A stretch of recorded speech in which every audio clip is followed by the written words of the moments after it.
Okay, hello everyone, and a very warm welcome to this live virtual session brought to you by People Matters in association with Edcast. I'm Jerry from People Matters, and it's a pleasure to welcome you all to this session today. First of all, thank you for taking time to join us for this wonderful session that we've curated for you. And we'll be talking today about creating an employee centric learning culture for the hybrid work environment. We've seen that the world of work has evolved to newer heights, to different models, and it's posing a lot of challenges, but it's also creating a lot of new opportunities. And we'll be reflecting on what are these opportunity and challenge areas that HR leaders need to pay attention to, right from mapping skills and capabilities that are needed for the future. How do you make learning personal? How do you build and boost learner engagement that's suited for both remote workers and office goers? And we'll try to unpack this context and get you some expert perspectives today. So, for our audience, a quick housekeeping before we start the session. We will be taking questions from you at the end of this session. So, at any time during the conversation, if you have questions, feel free to post them on the chat window that's to the right hand side of your screen. You can use that feature to post questions, and we will take it at the end of this session. Yeah. Okay, so now moving on to the introduction of our panelists today. We have the pleasure of having with us Jaisli Voon, who is the Chief People Officer for People Culture and CSR at Fujifilm Business Innovation Singapore. Jaisli is responsible for overseeing and managing the company's people agenda, and she leads an HR team there with systems that are built enterprise-wide employee engagement, talent development, and corporate social responsibility mandates. So, Jaisli, it's great to have you with us here today. Thank you for joining us. Thank you, Jerry, for kind introductions. I hope that today's sessions will bring a lot of insight to all of you. And thank you for having me. I feel honored with that. Thank you. Thank you. We also have with us Vidhi Kapoor, who is the Global HR Director, CEP Business, and APAC Talent Lead at GSK. And she has extensive experience in leadership HR roles across business partnering, COE functions, and HR consultings. And she's led HR at global, regional, and country level, working with multiple cultures and leaders in a complex matrix organization. Welcome, Vidhi. It's great to have you with us. Thank you. Hi, everyone. Looking forward to an engaging discussion. We also have with us Carolyn Cabrera, who is the Digital Adoption and Outreach Specialist at Asian Development Bank. Carolyn's experience is again very diverse. It spans agriculture, sustainability, climate change, knowledge management, and digital innovation. So she's part of the Digital Innovation Sandbox team at the ADP's Digital Fitness Initiative, and that aims to equip employees with basic understanding of digital technologies. Welcome, Carolyn. It's great to have you with us. Thank you, Jerry. I'm excited to be here. Hi, everyone. Okay, great. So we also have with us Karthik Nagaraj, who is the VP for Enterprise Solutions MEA at Edcast. Karthik leads the expansion and growth for Edcast Asia. He's a category defining leader in the talent experience space for Edcast, and he's previously worked with Skillsoft, Spire Technologies, and 24/7 Learning, where he's held similar roles. Welcome, Karthik. It's great to have you with us. Thanks, Jerry, and look forward to the session. Thank you. Right. So let's jump right into the questions then. So I think to just we went through this context a little bit, right? So we've seen that multiple studies have also been done over this last 2 years, and we've gathered some data points right now. According to one such research, we have one from Gartner, which says that 64% of HR leaders have selected building critical skills and competencies as their number one initiative on their priority list right now. I want to start off by asking how all of you are thinking about this skills shortage, and what is the impact that you are seeing in your respective organizations and sectors. Are there any new skills and are there any new behaviors that you're looking at that will drive business outcomes? Jaysli, can we start with you? Wow, such a long question here. Mm, I think if I can sum it up, the how um how how we as a management here concerned about the type of skills and the impact of the skills as well as what are new skills, right? If I sum it up all this, I think it's about insight, foresight, and oversight. I think the new and refined skill and behavior is to leveraging on the insight by understanding what are the business and people situation so that you understand what do you have internally, what's externally available, demand and supplies in order to build the future state of an organization. So which is learning from the best practices and past experience to build the futures. So and having insight is to help the organizations navigate external factor or external force that capitalize the opportunity, knowing what is a future's new new demand of the customers that we should be thinking ahead, and therefore link it to the foresight. Having the foresight to ensure that we stay abreast to the trend and create the values that build a strong future so that we can propel the idea that's move the organization forward. And last one, which is the foresight. Foresight is about management, and it is about mindful care of the people through a responsible stewardship.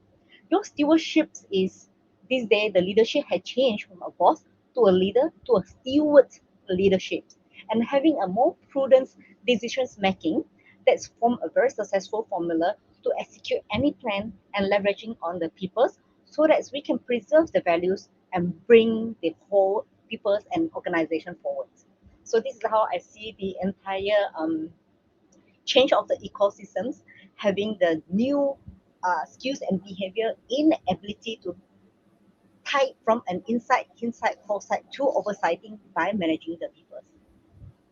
Right, I hope that right. gives you a good insight. Yeah. Thank you so much for sharing that little framework, Jesslyn. I think that's really helpful to think about insight, foresight, and oversight. Knowing what is in demand, how do you stay abreast, and what is the micro care that you need to give. I think that's a good starting point for us to begin. Thank you for sharing that. Vidhi, over to you. How are you seeing this skill shortage? Sure, thanks. I mean, from our perspective, I think we've just taken a step back to understand really what are those skills and capabilities required to see what are the trends that are coming internally as well as externally. And I may speak a little more from a pharma, healthcare, and FMCG standpoint, but I'm sure it'll be applicable to most of us. The first big bucket of trend, as we all know, is digitization, right? So there is digital capabilities required, which have always been there, but it has just revamped and accelerated the whole concept. So whether it's digital marketing, it's reaching the customers, it's omni-channel marketing, it's all out there right now. The second one, the big one for us is data and analytics. Again, that has always been there, but sitting here at your laptops, how is it that you are changing and taking those decisions is something that definitely is one of the skills that we are working on. um, the other one, the third one is also getting an outside in, right? So how's the consumer behaving? And if you would see, the consumer has become more health conscious, more safety conscious, more, I would say, quality conscious, and also sustainability, right? So it's not about who's going to give me the cheapest product right now, but it's more about what is it going to do to me in the long term. And we have become very conscious, even as consumers, if we see. And therefore, I think all the skills related to understanding this changing need of the consumer and therefore working towards it is something that we are working on. And this was already there, right? Customer centricity, digitization, data and analytics. But I think the biggest piece and the biggest chunk, which all of us are working towards, is this whole big piece around resilience, because it has been tested the way it has not been tested, with the employees, with the leaders, with the managers.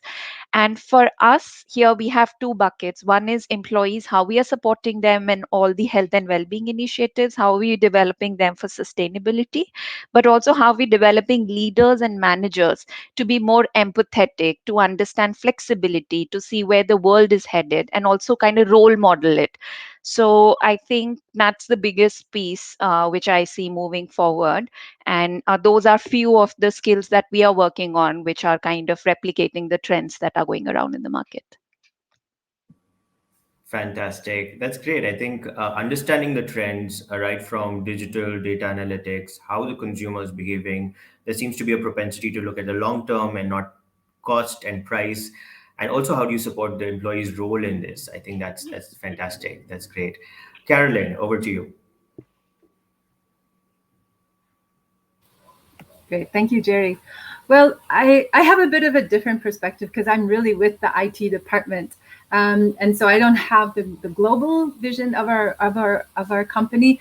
So I'm really looking at it through the digital lens. And I think there's good appetite right now and curiosity for the digital upskilling, especially as Vinny was saying, a lot of these things have always been there, but people say, I'm not a techie, I don't need to know this, I'm a climate expert, or I'm an energy expert, or I'm an accountant, because we're a development bank. And so it hasn't resonated with them. But now there's much more appetite. So it's exciting. We're concerned about, that we need data analytics skills, for example. We need more of the AI knowledge, for example. But how do you take a seasoned expert and have that person see that they also need to have digital capabilities, that they also need to, on the people side of digital transformation, have those design thinking skills, have change management skills, have agile thinking, creativity, and how do you create that sense of curiosity or help people to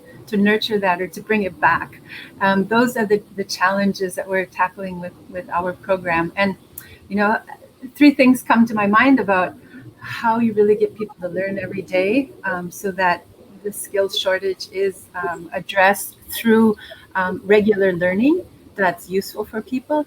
And then also for people to be able to be open to change, and to be able to understand that change is really the constant that we're encountering every day. And then lastly is that it's not so much about having the deep skilling, but knowing where to find content and knowing who to talk with and how to figure things out. So those are things that are on my mind. Thank you. Fantastic. I think it's a repeat of the digital, right? I think that's we're seeing that you said people who have seasoned capabilities also need to start thinking about how digital and design thinking is sort of applicable to their context. And the other thing, it seems to be a mindset thing, helping people to be open to change, building that sense of curiosity, and helping them navigate where you find that information and whom you reach out to. So that's great. That's great. Karthik, what are your thoughts on this? Thanks, Cherry. I think great observation by all the fellow panelists. See, nothing like an emergency to catalyze everyone into action, right? And nothing like an emergency to focus and pay attention to some critical things. Right? And I think this health crisis just reminded us, just that. See, pandemic has accelerated the pace of automation and digital transformation initiatives across the globe. I think is known both, it's a both universal and a known fact today. And a lot of such projects which were in the piloting or experimentation phase have suddenly gone mainstream, and therefore the need to have the right skills and capabilities to support such transformation. Now, this demand on the one end has led to an increasing supply demand imbalance, and two, has further reduced the shelf life of the technical skills, right? And I want to quote here, a study from Deloitte that came out earlier this year, which says that there is increasing importance being given to, soft or power skills as they're being referred to by some sections.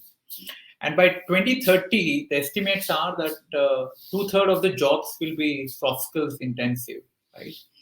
Vidhi covered it in great detail, what those are, be it resilience and many other things.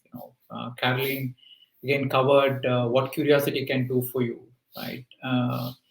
Now, what these critical skills are, I think there are enough and sites on the internet to find. There are many validated sources, right, from Deloitte and PwC and World Economic Forum. I think to me the most fundamental skill to acquire in this new digital age is that of a intentional learning, right? And I found this in a McKinsey study, and McKinsey describes this as the most fundamental skills for professions to cultivate. So to me, I think staying curious, using that as a way to learn continuously, I think that's the key skill I think we should have. Fantastic. I think, Karthik, you outlined the context as well as what those implications are so beautifully. Thank you so much for that. So there's a lot of research right now also to suggest that there's going to be increased investments in learning experience and building learning technologies and platforms.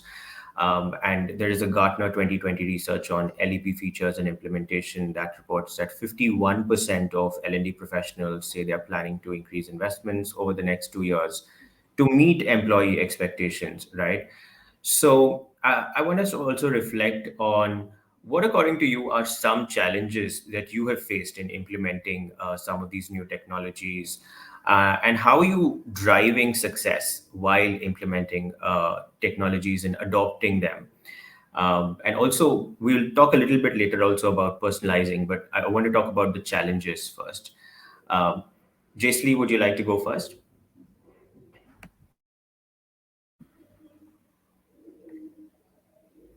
You're not on mute, are you? I can't hear. I Oh, sorry, I didn't good. know that I was on mute. Thank you. Yeah, I think I fall under the 51% of the population where we are increase in the investment of L&D's investments and the challenges. Okay, it is interesting. These days there's a lot of tools out there, and currently we are using Tableau Learn, and we're upgrading to Oracle Learn, and we are going live end of this month. So before that, there was a lot of expectations of how Learn need to evolve. So, for example, simple things such as the tools capabilities, the user adoptions, because it used to be LMS learning management tools is only just purely for mandatory learning where they play all the webinars. So this day is beyond just that. So what's the challenge to us is as a HR committee to come up with things that meet the contemporary expectations of new generations or multi generations that's housed within a company. So where tools that could provide a flexibilities and mobile enables learning with anytime, anywhere accessibilities, and also to ensure that the contemporary learning styles that meet the different generations, such as like gamifications, agile personalizations, or user friendly that create an positive employee experience. So these are some of the tools challenges that we are seeing. How do we bring the expectation of employees and the experience to the organization's ability to offer? And especially these days, learning is not just one way where you just click and then it goes. So learning, a more robust learning experience or tools is looking at how to bring collaborations. I think these days people are growing in the era of social medias, right? People like to share information. People like to uh, share knowledge. Whereas in olden days, we said that data is a king. No, now it's sharing. People like to see you are clicking like and supporting your sharing. So this kind of LMS systems that expect to change the key features to look at how seamlessly the user experience to empower the people to feel that they can learn through personalization. Like for example, the learning groups can also create some committee to draw common interest group to exchange the specific development topic. So these kind of challenges that we are facing, like how do we ensure that the new tool is able to cater to this need, and therefore we are here to ensure that we're ahead of the games by providing our company the solutions that meet the future needs of the growing organizations and growing populations of the new like Gen Z or millennials coming to join the workforce. So these are the things that I thought is really important. Whereas for management side, the challenges is at least we sell them the idea of ROI and how to keep the alignments of the organization's goal with the expected growth, because in Fuji Films Business Innovations, we believe in growing people but not growing the business. Because we can't grow a business without growing the people. So let's make the fundamental as shifting the angles towards the employees, the people's elements, so that we can maximize the return to people's capability and potential, and therefore to grow the business.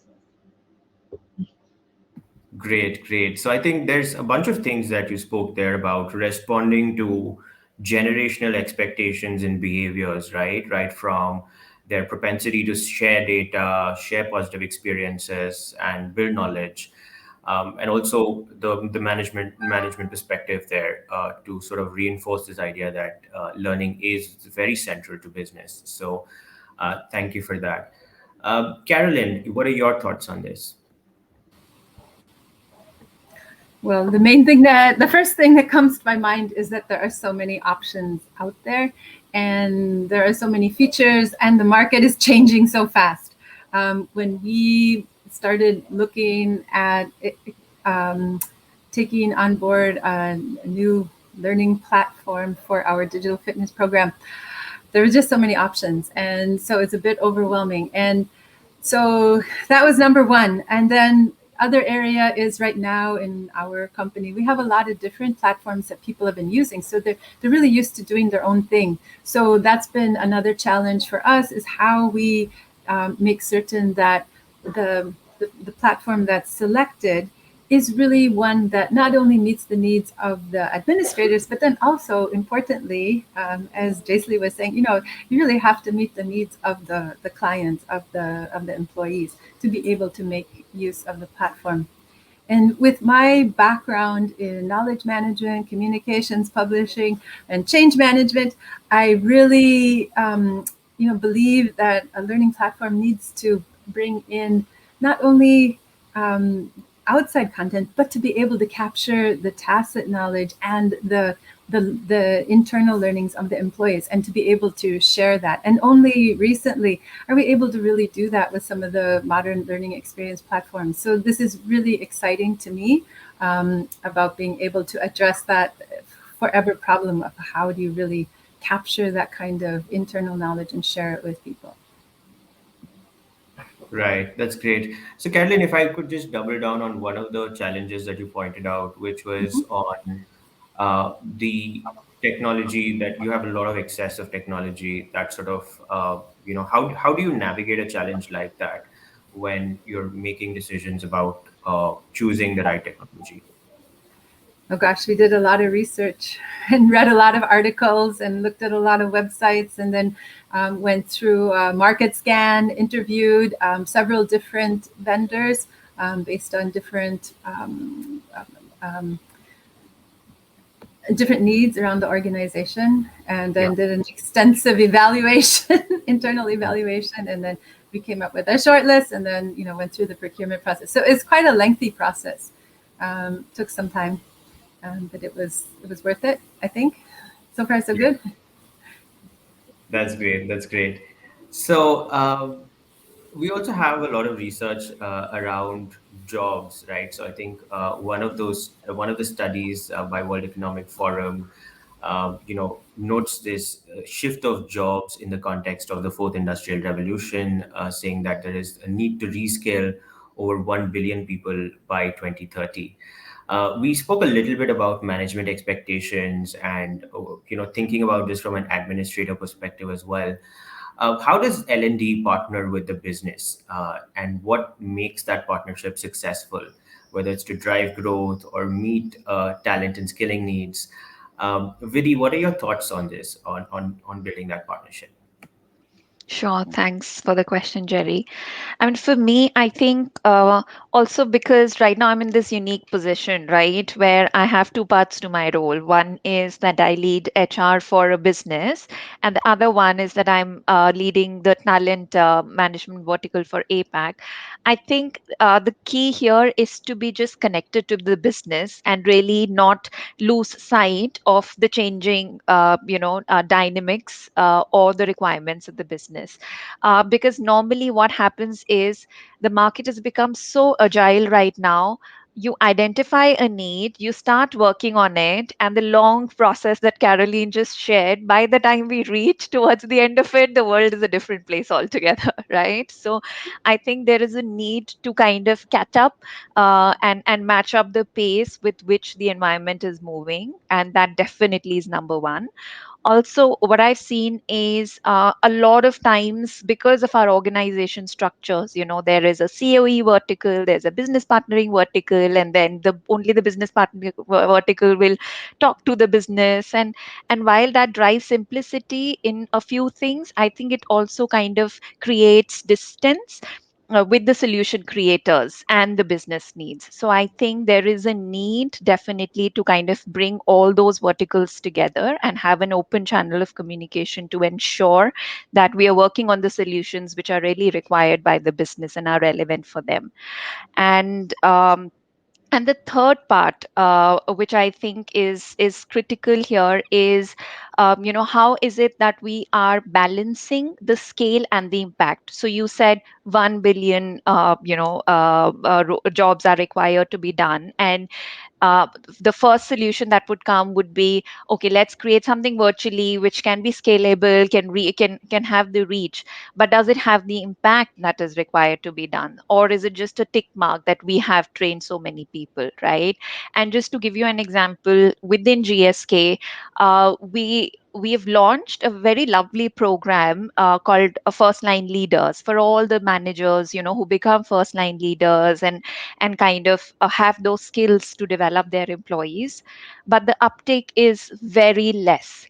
And there is, and we thought everyone would be wanting to, because they are the new managers and they would be wanting to know what it takes to be a great manager. But um, we used to have much more traction for that program when it was face to face. When it's become virtual, either people don't turn up, or they turn up out of the 5 sessions for 2 and not 3. So I think we are still struggling there, and that would be my learning from this session, in case if there's any to go back and implement successfully what we can do. But I think we should not blindly run towards the scale, but also measure it with the impact. And the last thing I would say is, we need to look at a holistic experience for the employee, including onboarding. Now, with COVID, there are so many new joinees who have joined, who have not even seen the face of the organization, their managers, their colleagues, not experienced the culture of the place. So, how do you kind of work with them to make them feel the part of the culture and to then develop them as leaders for future, right? So I think we need to kind of expand those also, apart from just, let's say, the core development activities that we've been doing. So maybe a more holistic kind of experience for employee life cycle. So yeah, I think those would be the caveats and the things for me to watch out in order to be the true business partners for business. Great. I think that's so well said, in terms of bringing that holistic experience and also bringing that perspective of all the verticals together. I think that inform that holistic experience, including that of the employees. So thank you for sharing that, Vidhi. I'd like to know Jaisley's thoughts as well. I'd also like Karthik to weigh in after Jaisley on this question of business partnering, because it'll be great to have a service provider perspective to this as well. So, Jaisley, what are your thoughts on partnering and making a partnership successful with a business? Mm. Like I said, my company, we advocate a lot of investment in people.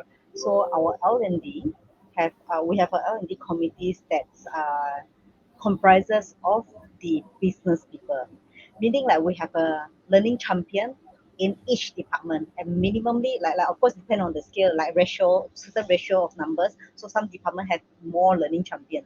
So what we believe is L&D may not know inside out than the business themselves. of what is the foresight of the future skill that they require. So in our organizations, what we did is L&D partner with the business through the learning champion by identifying the future skills and plan that we need to prepare for our people. So it's an annual major event. So through the whole exercise, like for example, we're going to kickstart in this month or December, where we're going to engage our learning champion to identify the department's training needs, the individual training needs, and the talents training needs. And that's planned for our whole year's trainings, training and development activities. And beyond that, we also align it with the organization through the engagement with the leaders, because we believe that 20% of your top people contribute 80% of the revenue, which is your leaders. So by leveraging on the leaders is the best leverage, because they provide a lot of insight. And we also invest quite a lot in engaging the leaders through the coaching, so that we can refine our R&D models. It's not just centrally on, but individually on and departmentally on. So therefore, our R&D models need to be innovative and agile, so that we can cope with also the VOCA, which is the volatilities of and uncertainties, complexities, and ambiguities of the environment. And with that partnership, it kind of helps to build the one that I said, foresight, because we always advocate for people to think, to prepare for the future. That's why the foresight of embracing with a blended learning is important key element. And with all these collaborations, our models also evolve from not just the collaborations, but also the executions. Like for example, how flexible, efficient, and cost-effective it is by putting a lot of emphasis on 70, 20, and 10 methodologies. So, because most of the time, 70% is about the actual work that you're doing. So we advocate the 10% just for classrooms, so that we and all the leaders is trained and also incorporate that kind of mentality and mindset that whatever has been learned, it should be on the job and apply it. Because without applying it, you will lose it. Like you attend classes, how much information retention? It could be 30. At the end of the day, by less than 1 month, is depleted to maybe only 5%. So we invest in 70%, where the managers know what kind of training the people has to undergo and reinforce it. And through this reinforcement, we call it step in and step out, so that the employee stepping out with their skills that has been trained, and therefore um, to instill it through their daily jobs. So this is the partnerships that I thought is quite working currently in my organization, that we able to bring up the capabilities of our people. Great. Thank you for sharing that, Jaisley. I think pay attention to the model, collaboration, cost effectiveness, and you also spoke about the 70-20-10 model. I think of building that methodology and working on it. Karthik, what is your experience, given that you're working with a number of companies, and I'm sure you're interacting with multiple stakeholders there as well? What have you seen work really well? Yeah, absolutely. I think great comments from both Vidhi and Jayshree, and I'm going to pick on that. The mandate of work often trumps the desire to learn. There is a serious paucity of employee time and mindshare, and making progress here requires the cultivation of learning mindset at both the organization and individual level. And unfortunately, there's no silver bullet, or there's no playbook which tells you these are the things that you need to exactly do in order to overcome that, right? And it's a journey often an organization takes, and sometimes there is an end, sometimes there isn't, right? Because I think Vidhi said by the time you plan and you think of delivering it, the world has changed upside down, and you already start seeing some bit of it falling apart and things like that, right? Number one. Number two, I think learning and working is even today considered as two separate events, right? And often people talk about learning in the flow of work.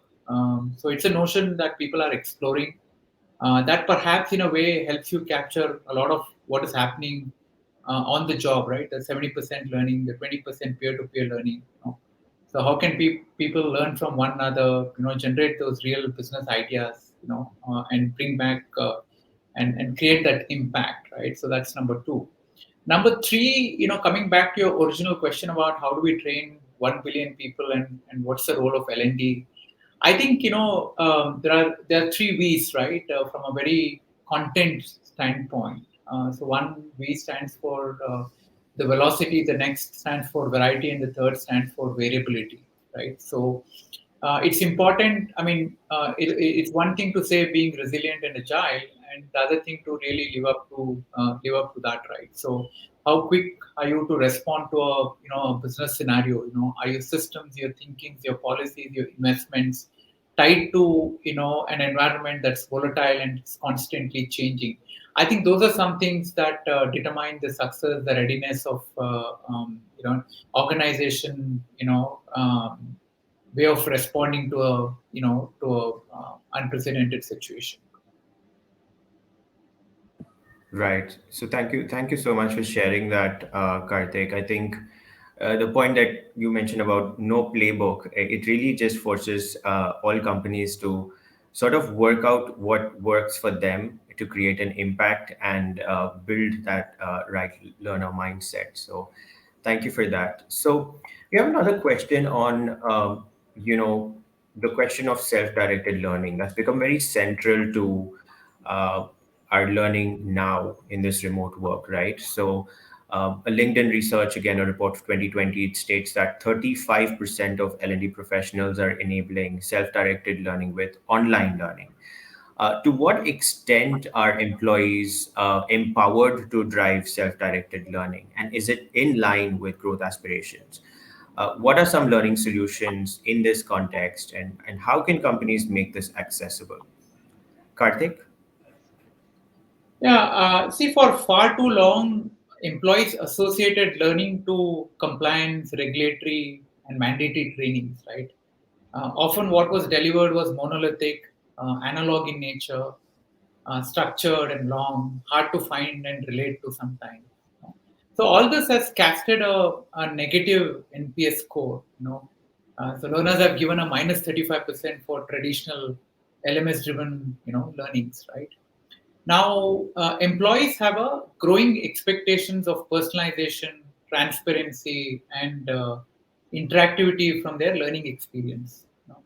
And unlike in the past, as individuals, we have opportunities to learn today, and that is outside of what is made available to us from our employers. Be it moves platforms, trusted websites, social media platforms, community connections, etc. So, a modern day learner learns from different content sources, different content types, different times of the day, and on different devices. So it is more than critical to offer a unified and a personalized learning experience across the sources, which is device agnostic, etc. Right?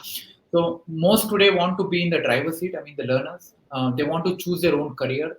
Look at the adjacent skills, set their learning goals, and perhaps receive or get AI generated recommended learning paths. Right. The need is to have a system which is not just engaging but also equally intelligent and responds to the learner's cues, right? So there is a growing appetite that we are seeing in large enterprises to drive continuous learning culture. So things like learning in the flow of work, mobile first approach, opportunity for learners to curate, create, share content with relevant groups. I think Jesli covered that whilst responding to the earlier question. Managers' interventions, right, and more importantly, a system or an environment where knowledge can flow from one end of the corporate to the other end, without any, with a unilateral, direction. I think those are some of the things that are driving the self-learning economy.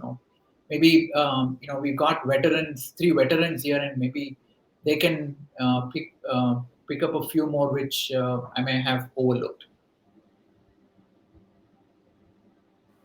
Absolutely. Jayshree, is there anything you would like to add on this question? And Karthik covered a lot of ground there when you spoke about unified and personalized learning experience, having technologies that respond to learning cues, and how there are different aspects of this, right, including managers' intervention at times. So, what else are you seeing that helps self-directed learning? I quite second what Kati had said. In fact, most of the things he has covered.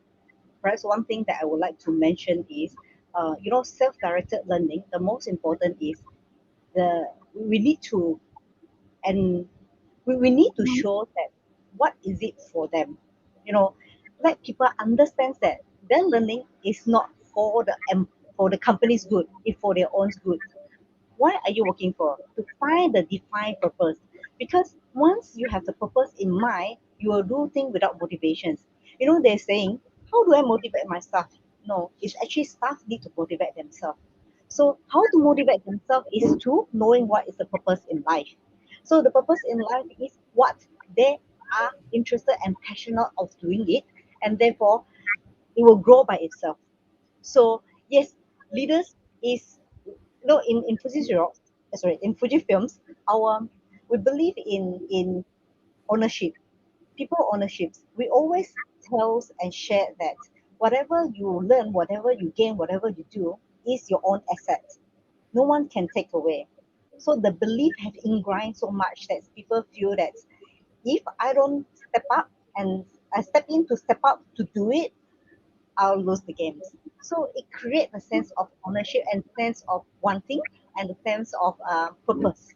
So this is what I think to to have that self-driven learning is to trigger what is their purpose. Mm. That is what I think.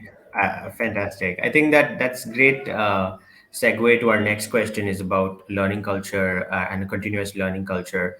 And you just spoke about Fujifilm's, approach to creating a sense of purpose and ownership, right, as very central to driving that culture and mindset. Vidhi, what are your thoughts on instilling this culture of continuous learning in your organization, and any practices that you think would be helpful for our audience today?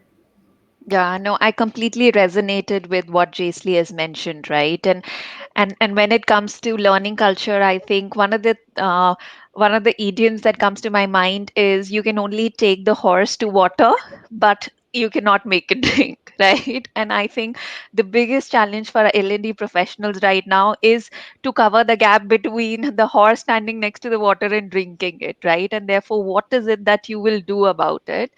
And I think Jaisli covered very beautifully when she said what is the purpose behind it. And it is about creating that thirst for knowledge. Do I feel like having, and consuming this all the variety of platforms and learning opportunities that are there? What's in it for me, and how is it going to help me?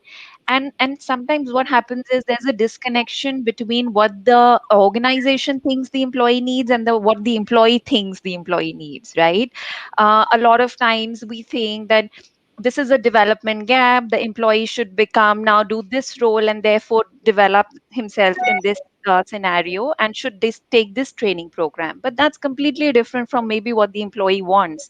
And earlier it used to be easy because you can nominate the employee and they have to go and do a face to face training program.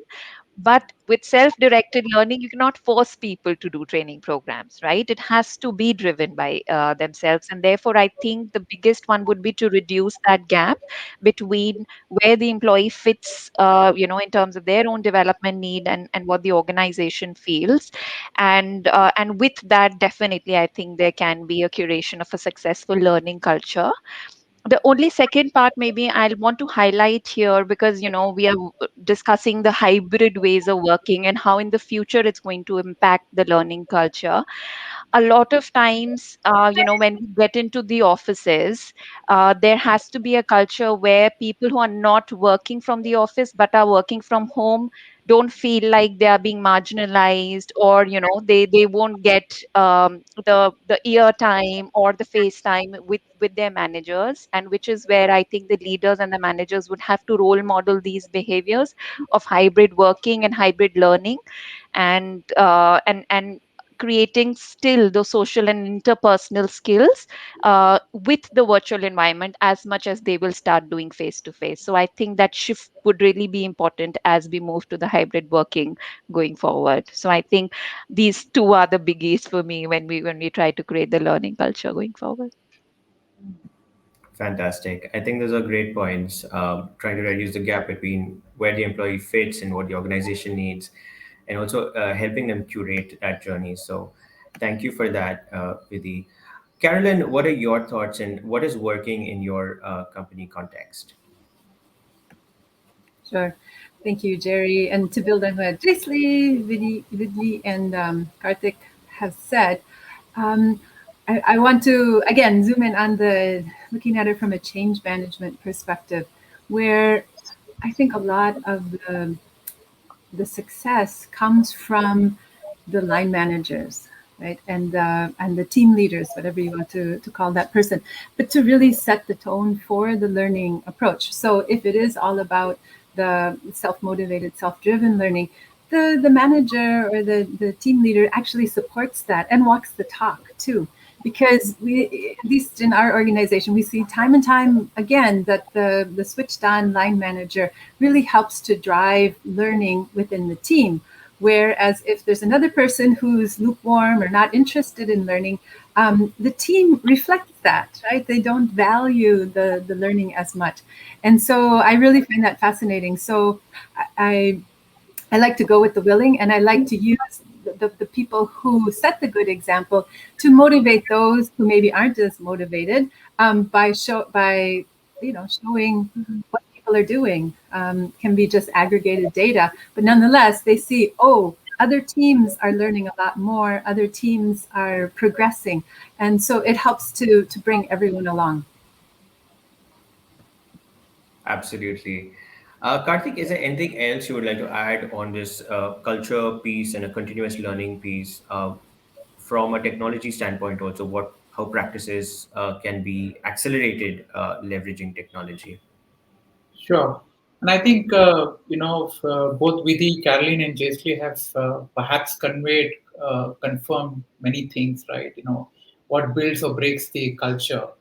Building a continuous learning culture is not a nebulous concept, but yet, there's no one size fits all kind of a strat, right? I mean, there's no playbook which says, do it this way.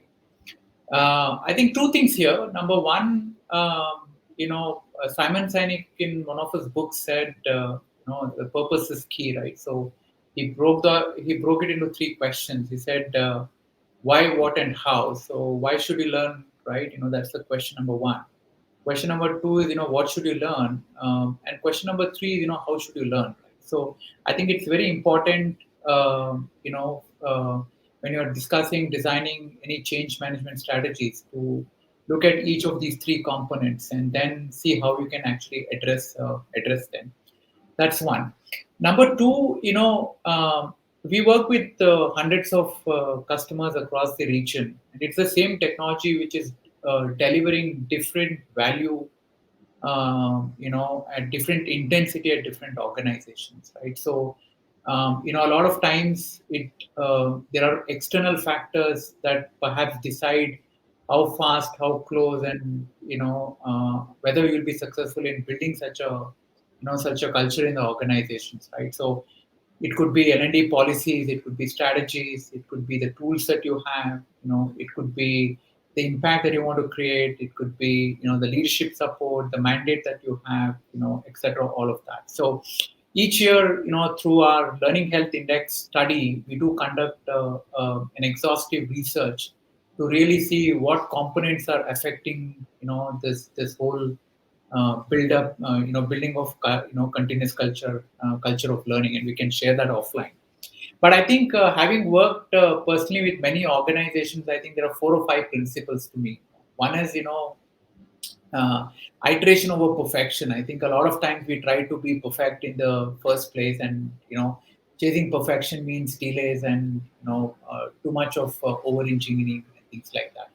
Number two is, failing fast, but learning fast and recovering faster from it. I think A lot of technology initiatives do fail, and not because of technology reasons, but because it could be change management reasons. So learning, building an appetite for learning and recovering, I think that's very key in any change management initiatives.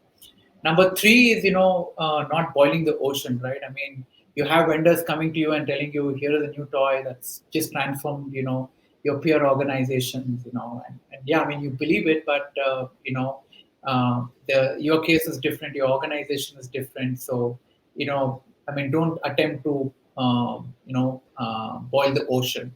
And number four, I think Jaisley covered it. It's being the be the change that you want to see, right? I mean, I can give you a number of examples, but it's one thing talking about change and another thing exhibiting it, right? So that's very important. And last but not the least is the customer centricity, right? One of our customers, the CLO said, listen, I don't care about how many people come, use the platform, completions, and all of that. He said, for the next 100 days, I want you to get 3 testimonials from my employees that this is working, right? So just that one mandate or one KPI, changed the way, the whole learning organization, HR organization looked at this initiative, right? So they were running helter to shelter, to get these 3 testimonials for the next 100 days, right? And therefore the whole thing was driven with customers' eyes, with business eyes. So I think there are many, many, many examples.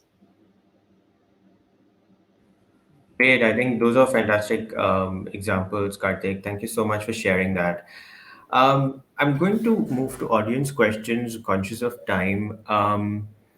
So, so I'm going to try to paraphrase this question, but anyone can feel free to jump in. So there's a question that says, would be keen to understand a differentiation between generic and hybrid work culture requirement based on industries. And there's also a sort of related but other question on what are the various old world techniques compared to new learning opportunities. So maybe each of us can sort of reflect on what are the requirements of this hybrid work culture that is different from the past, and what are you doing specific to your company or industry? Yeah, Vidhi, can we start with you?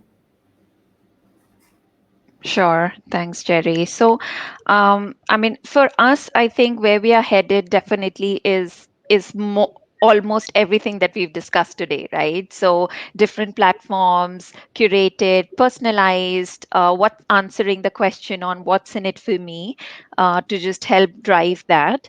But then, what's also happening right now is the attention span of people is reducing. Even if we see now for ourselves, earlier YouTube used to be our go-to place, but now it's TikTok, right? Why? Because we can get the same content in 30 seconds, and that's all the attention that we have. And I think we in the learning and development zone also has to capture this critical aspect where people do not have attention span, and it applies to us as well. I mean, we also need to put ourselves in the shoes of a learner. And therefore I think what's happening right now is more bite-sized, more readily available wherever you want, suitable to all the screens. I think is the most important one. So you want to do it that on your phone, it's available. You want to do that on your iPad, on your laptop. I think that's the more important thing, because it's consuming it in bite sizes through the day, and the flexibility that is associated with it, I think, is important. From a GSK perspective, we have just given all those options to people, right? So there is what we call LinkedIn Learning, which I'm sure most of the organizations are working with. We also have what we call Leading Edge, which is, those tech talk kind of videos that are available just on that topic. And if you're a video person, you go and see the video and learn from the experts. We have got something called Get Abstract, which is rather than reading the whole book, you will get the summary points of that book. So if you're into reading, then you don't have to go through read the entire book. You can consume that. And then apart from that, of course, there are programs, virtually, that you can do or nominate yourself to that. So I think everything is available, but then, as we said, it all boils down to the uptake and whether people would be interested in consuming it or not. Right. Mm. Carolyn, would you like to add something here? I think really captured everything so articulately.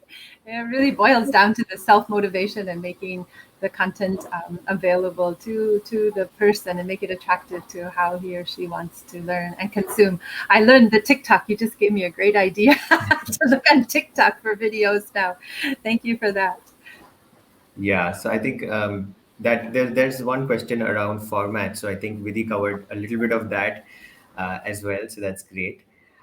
So there's a related question on how are you getting learners who aren't drawn to online learning interested?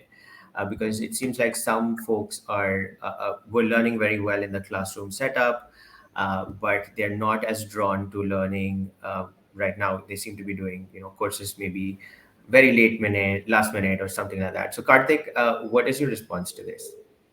Yeah. Well, see, if you have all your employees learning, that's like nirvana, right? But unfortunately, that doesn't happen in reality. And so it's good to always have people who don't learn, and like I think, like some of my fellow panelists covered, it boils down to the purpose, the motivation. So you always have the outliers, and after some point, you'll have to say, listen, it's a goose chase. I'm going to drop it, right? So that's one. Number two, I think it's important to know why somebody is not learning. Is it because of the content? Is it because it's demotivated or something else, right? Or he's not finding the right content, or in the format that he wants, or on the devices, things like that. Now, having said that, today the technology has gone so far that it can pick up these cues and personalize what an individual sees, right? I mean, you see it all the time on most of the consumer platforms, right? Like consumer platforms, social platforms, because much of what you see, what I see, is all dependent on who you follow, which groups you're part of, what kind of tags you've chosen, things like that, right? So that can certainly personalize, that can certainly make you see, listen, hear, more of what you want to, I mean, more of those topics that you want to keep in touch with, learn, etc., all of that. So that's number one. Number two, there are enough. I mean, most learning systems today, including Edcast, they're all approaching a learner from a very consumer-like, appearance, consumer-like setup, right? So today there are enough systems, enough tools, enough features that can perhaps send some smart notifications, be it on your mobile, be it on your you know, on your emails and things like that, and on and off that brings the users back to the system. And the third thing I think is very important is the learning in the flow of work, right? So imagine today, you go on to Google search, and there's a technology that allows you to bring back the user to your learning management system where that content already exists, right? So that in a way generates a lot of confidence that yes, what I'm looking up on Google is already purchased, is already, available on the system. And last but not the least, I think a lot of learners also learn by teaching, right? So you look at any social media platforms. I mean, people put out information, content, they share, their IP more so because they want to create the followership and they believe in sharing, right? So there could be many learners, who you would want to bring on board, because they like that followership culture. They like, teaching, and I think Google is a great example. I think about 43% of learning do happens by teaching. So that's a good way. And today, learning experience platform like Edcast allow you to do live streams, podcasts, create your own content, etc. All of that. So I think it's just matter of finding what works, and then use that to perhaps bring that next lot of 100 users or 50 users onto the platform. Yeah, I think that last sentence really summarizes that crux of dealing with disengagement very well. I think find what divide works and and conquer divide and conquer divide and conquer. Excellent. So there is a question on what is the role of what is the one tip involving leaders and managers in the learning process? I think we touched on this at different levels, but Vidhi, what would you like to say about this? Yeah, I'm mindful of time, so maybe in 30 seconds, I think the biggest one is, what doesn't get measured doesn't get done, and it's very important, therefore, to ensure that it's sitting in the objectives of the leaders and managers, and that answers all the questions around what's in it for me, why should I drive it, and then the bigger things will follow, right? So I think the early small step towards it would be involving the managers and making it a part of their objectives to say how we are measuring them on their team's learning and development. So I think that would be my only tip, which I've seen work greatly in GSK at least. Okay, great. So you're right. I think we're short on time. So, okay, we'll take one more question. I think would love to know your opinion on learning through podcast. Does anyone have any recommendations? You can share that. All right. So there's a question also on post or pre-learning activities, aligning projects, maybe action learning projects after learning. Is there something that you're actively thinking about there? This, Jacelyn, any thoughts on this? Sorry, the question is about what? It's about bolstering learning after learning, after engaging in the learning Ah, exercise, okay. like doing a Yep. job Yep. related Pre assignment and or post, yeah, pre yeah. and post learning. So like I mentioned in my company, we do a lot of 70, 20, 10 approach. So this is very much pre and post. So like for example, recently we just launched value presentations for our sales force. So during before the training, they will be expected to clear the online learning, and also notice that some people have challenges in the online learning, but we also have hybrid learning, because hybrid learning is a new world and environment that where we cater to people on site and off site. So it's no longer just data downloading but interaction, so that people are expected to attend the training in a virtual but interactive like a real in person, that everyone have their own video and they'll be bombarded with question and engagement. So they kind of hybrid. So the post will be the evaluation. So like for give you the instance of my value selling presentations that we are launching. So the post is by training the managers of what we have trained the salespeople, so that the manager have an idea that once the people have been trained, and then we use a coaching method with a cheat sheet and coachings questionnaire for the managers to reinforce what the people have learned during the training and apply it in their real life. So this is how we do a pre, during, and post learning experience, so that we ensure that the time and amount that we invest in our people has been utilized and has been, I don't want to use the words monitor, but like what I think Caroline has mentioned, is what doesn't measure doesn't happen. So this is exactly what it happened. So it's not just measuring on their KPI goal setting, but measuring on the outcomes through the post coachings that the manager can see the outcome. I hope Great, that great. this is, helps I you. think that answers the question. On the question of podcasts, Karthik, what would you like to add on this? Thanks, Jerry. See, podcast as a medium to engage with the listeners, I think it existed time immortal. I was doing some research a week back, and I think the first podcast was done somewhere in 1960s, right? I mean, so it's come of age. But use of podcast in the learning arena is a recent phenomena.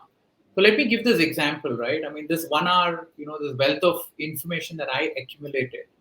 So imagine if I were to transfer this to my team, within Edcast. Can I pick up my phone? I have made my notes of what my fellow panelists spoke today. It's wealth of information. Can I relay this back to my colleagues? So I can pick up the phone today, record a podcast, and perhaps share it on a learning system, right? I think there was a question about how do I bring the the learners back into the system. This could be one of the ways, because when I share this information with a small group of 5 or 10 people, I know that this is a group which is interested in this information, right? So the confidence that they get on the system to look for content that is relevant only grows by the day, and that's good for all of us. Fantastic. That's great. So I guess we are short of time, and we will take the remaining questions offline with the permission of our speakers. Thank you so much for your audience questions, everyone. And thanks to our speakers for sharing their insights and unpacking this context and sharing some great, excellent ideas. Thank you, Jaislin Voon, Vidhi Kapoor, Carolyn Cabrera, and Karthik Nagraj for sharing your time with us.